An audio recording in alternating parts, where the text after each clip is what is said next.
А видео уже записывается?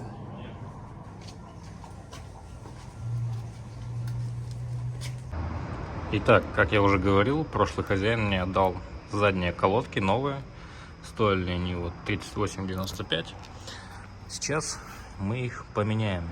Они меняются очень просто.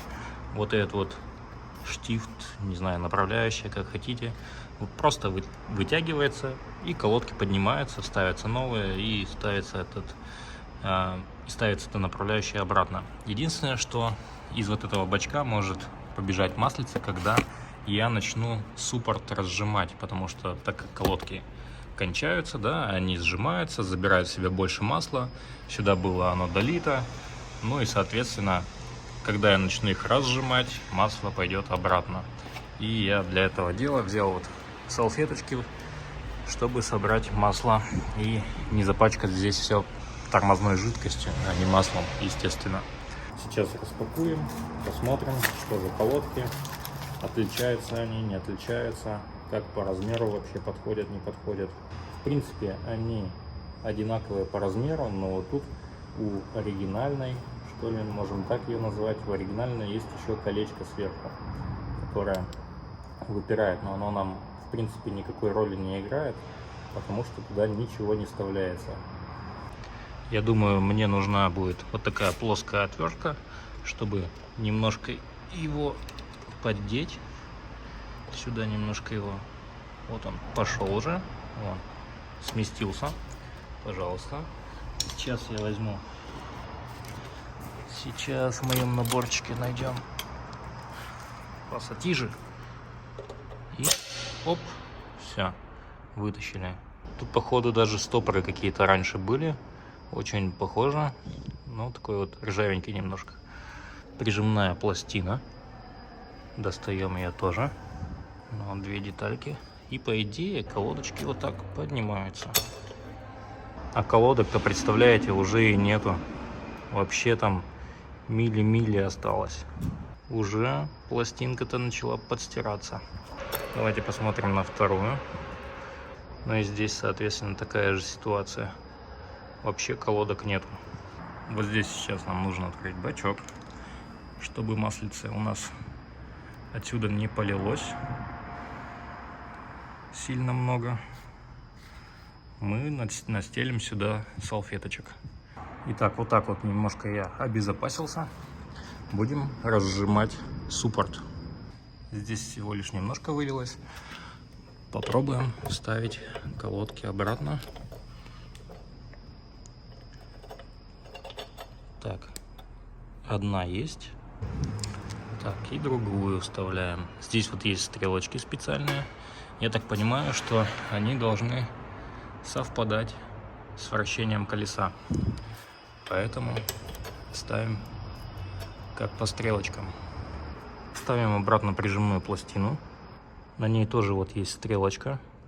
И обратно вставляем вот эту направляющую. Думаю, сейчас хотя бы ВДшкой ее побрызгаю, потому что ну уж совсем плохо ей. Ну вот и все. Вставил направляющую. Колодки на месте. Сильно здесь ничего не пролилось. Поэтому все закрываем, собираем. И все готово.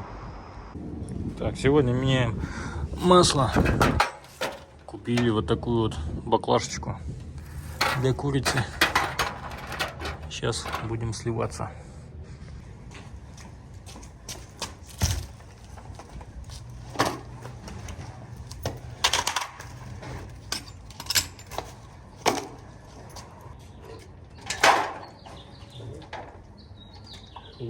Как-то не по плану пошло. Да.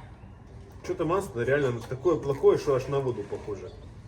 Да, она как будто, знаешь, эмульсия такая. Да, но реально очень плохо выглядит. И вязкость какая-то совсем вода, никакая, да. Он, наверное, сейчас лучше должен ехать сразу. Да, без 100 баллов. Ой, а что катапот отпал? Бывает, да. Тут надо, слушай, пила есть. Ну это мы потом Вот так вот. в тюнинг-ателье приедем как-нибудь в другой раз и сделаем кустом. Кустом? Ну, кастом вот так, блядь. Так, ну, мне надо занять. О, слышишь, там вообще нормально пошло.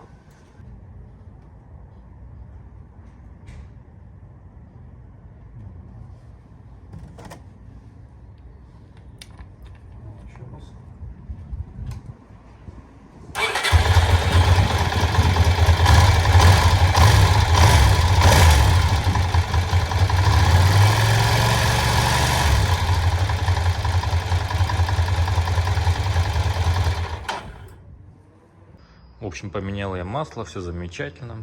Поставил вечером на паркинг. С утра думаю, дай-ка я прокачусь. Выхожу к мотоциклу, сажусь и вижу вот такое вот. Включается зажигание, все хорошо. И ничего не происходит при нажатии на стартер. То есть слышится, что аккумулятор не вывозит. Хорошо, что у меня еще со времен Lexus остался вот такой вот супер бустер. Сейчас мы попробуем прикурить его. Заодно и посмотрим, что там с аккумулятором у нас. Чтобы добраться до аккумулятора, нам надо снять сиденье. Оно вот так вот здесь замочком поднимается, полностью убирается в стороночку. Здесь у него регулятор напряжения. Бак нам нужно отодвинуть, замочек отщелкнули и поднимаем вверх. Вот и сам аккумулятор. Made in China, конечно, что вы от него хотели? Все прикурил, сейчас сходил за вещами. 5 минуточек он поработал. Думаю, сейчас уже ему хватит заряда, чтобы запуститься.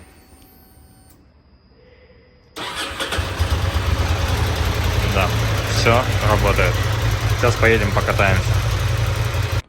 Каждый раз поражаюсь работой почты в Америке. Сегодня заказал, завтра пришло.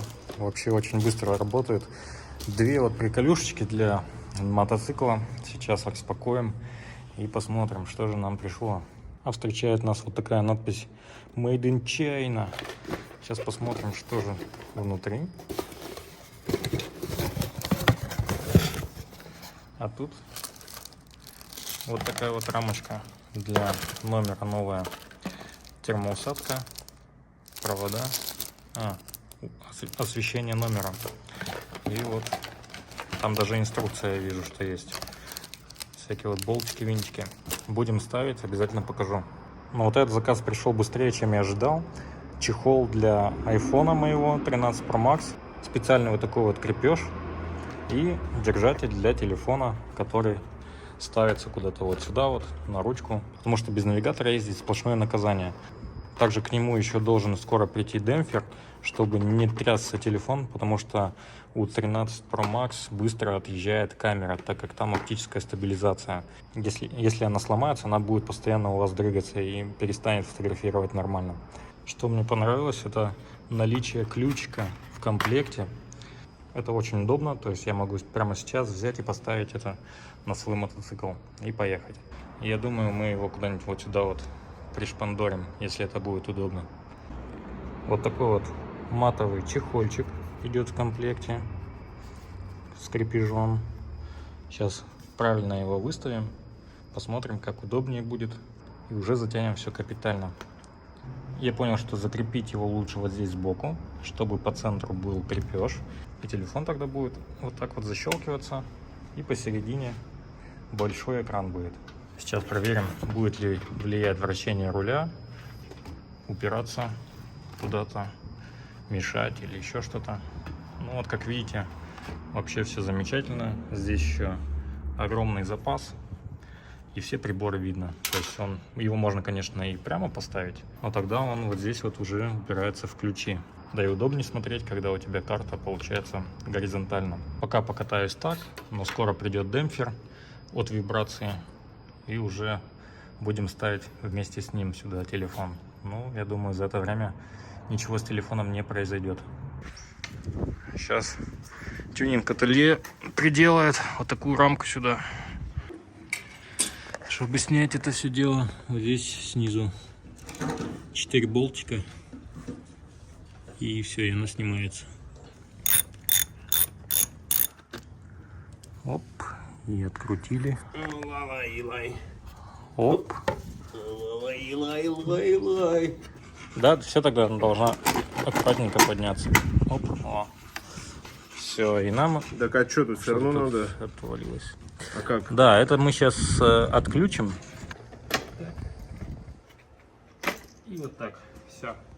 Ну, слушай, без нее должно быть точно лучше. Сейчас ее надо, короче, вот так вот отпилить. Это надолго. Few hours later.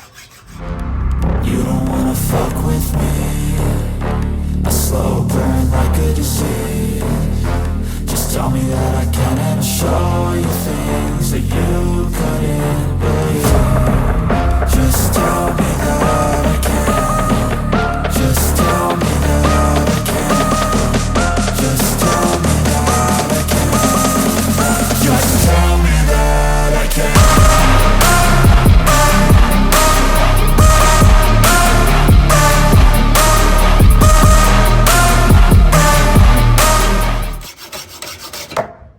Оп. И вот так оп.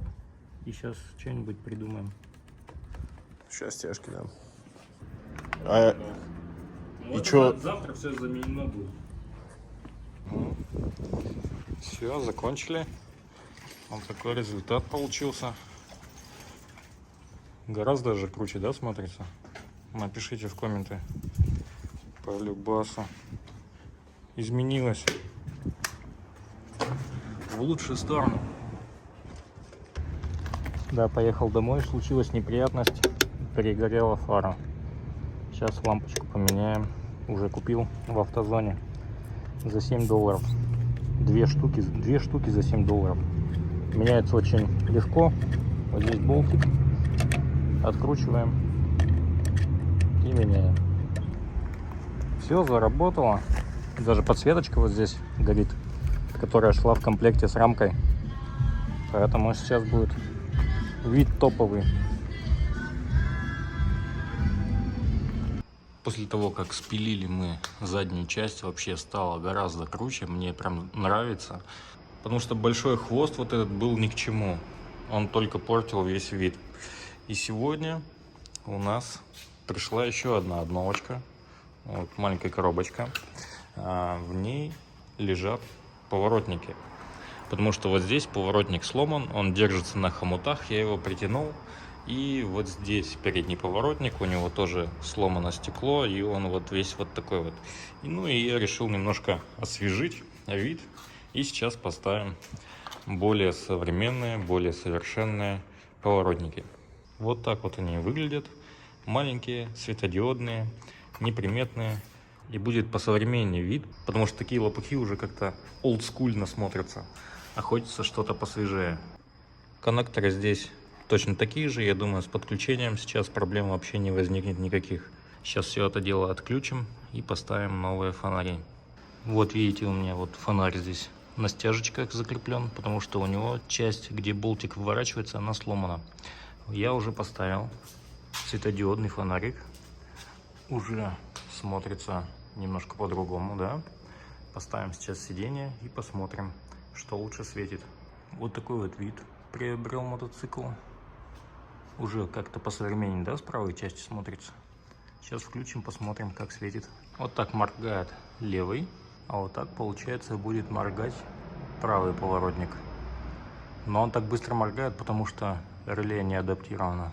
Нужно его менять, чтобы он также плавно моргал. А так, в принципе, прикольно. Ярко светит вроде бы. Итак, вот я уже поставил два поворотничка. Сейчас уже выглядит куда лучше. Так, левый поворотничек. Все моргает. Правый поворотничек. Тоже все замечательно. Жалко, аварийки нету, чтобы было два сразу. Ну и сейчас спереди попробуем все это дело заменить. Сразу покажу готовый результат. Ну что ж, как-то вот так вот получилось. Очень довольно-таки прилично смотрится. Сейчас нет таких вот желтых лопухов спереди и сзади. Они вот как-то скрываются. Без козырька, кстати, мне смотрится гораздо лучше. Поэтому он немножко полежит дома. Да и все равно под него вот здесь вот крепления сейчас нету. Потому что он вставал прямо в поворотник. Я думаю, здесь мы просверлим еще одно отверстие дополнительно. Ну, на всякий случай, если будем ставить козырек обратно. Но вот единственный момент мне, конечно, смущает вот эти вот зеркала. Такие, знаете, муравей какой-то. А так, конечно, сейчас стал гораздо лучше выглядеть. Особенно вот с задней частью, да и спереди.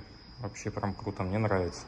То есть мы сейчас не только устранили проблему, но и модернизировали немножко